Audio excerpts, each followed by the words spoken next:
আমরা যারা বাংলাদেশি আছি তারা যে দাওয়াতগুলা খাই সবই মোস্ট অফ দ্য কমন খাবারই থাকে, যেগুলার আইটেমগুলা অনেকবার আপনাদের সাথে শেয়ার করা হয়েছে। পোলাও, রোস্ট, রেজালা, সালাদ, তারপরে জর্দা, বোরহানি, এগুলাই থাকে। বাইরে অন্য কিছু হবে সেটা খুব কচিতেই হয়ে থাকে। যেমন ধরুন এই দাওয়াতটাতে যে খেতে গেলাম সেখানে চিংড়ি মাছের মালাইকারি করেছে আর টিকা করেছে। এটা কিন্তু খুব কমই হয়। মাছের একটা আইটেম আমাদের বাংলাদেশি কোনো বিয়েবাড়ি অনুষ্ঠানে রাখবে সেটা তো অসম্ভব। মানে আমি সচরাচর দেখি না এরকম একটা মাছের আইটেম করতে। তবে হ্যাঁ, এটা কিন্তু কোনো বিয়ের অনুষ্ঠান ছিল না, এটা একটা অন্নপ্রাশন ছিল, তাই হয়তো এই চিংড়ি মাছটা করেছে। বিয়েবাড়ি যদি হতো তাহলে মনে হয় না এই মাছটুকু করতো।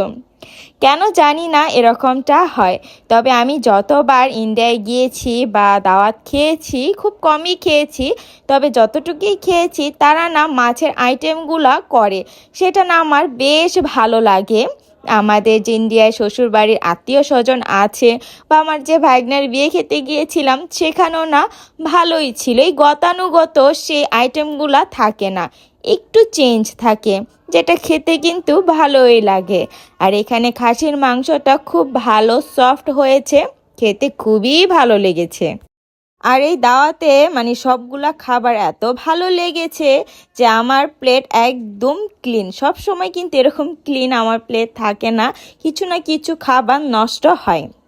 এই তো আমি এখন নামছি, সাথে একটা পান মুখে পুরে তারপরে বাসায় যাব, কারণ বিয়ে বাড়িতে পান খাবো না এটা তো হতেই পারে না। চলুন এখন গাড়িতে উঠে বাসায় গিয়ে একটু রেস্ট নিই।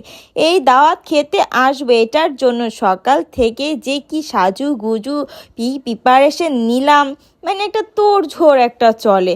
কি পরে যাব, কোনটা দিয়ে সাজলে সুন্দর লাগবে, এটা না ভাবতে ভাবতে পুরো সকালটাতে ক্লান্ত হয়ে গেছি। আর এখন দাওয়াত খাওয়ার পরে আরও বেশি ক্লান্ত হয়ে গেছি।